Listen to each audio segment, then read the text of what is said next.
بسم اللہ الرحمن الرحیم۔ معزز سامعین، السلام علیکم ورحمۃ اللہ وبرکاتہ۔ سونے کا مٹکا۔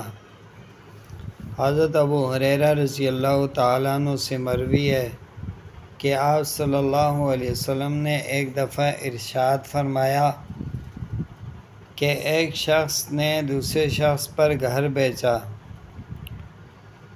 اور گھر خریدنے والے نے اس گھر کی زمین سے ایک مٹکا نکالا جو کہ سونے کا بھرا ہوا تھا۔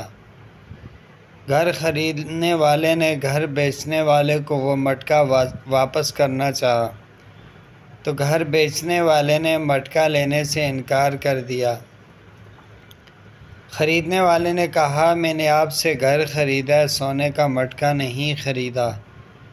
بیچنے والا کہنے لگا کہ میں نے آپ پر گھر بیچا اور اس میں جو چیز تھی سب کا سب میں نے آپ پر بیچا ہے، اور ان دونوں کے درمیان یہ جھگڑا چلتا رہا۔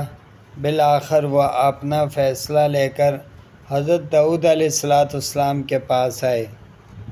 حضرت داؤد علیہ السلام نے فیصلہ کچھ اس انداز کا کیا، فرمایا کہ کیا تمہاری اولادیں ہیں؟ تو ایک نے کہا میرا بیٹا موجود ہے، دوسرے نے کہا میری بیٹی موجود ہے۔ تو داؤد علیہ السلام نے فرمایا کہ ان دونوں کا نکاح کروا دیں، آپس میں نکاح کرا دیں۔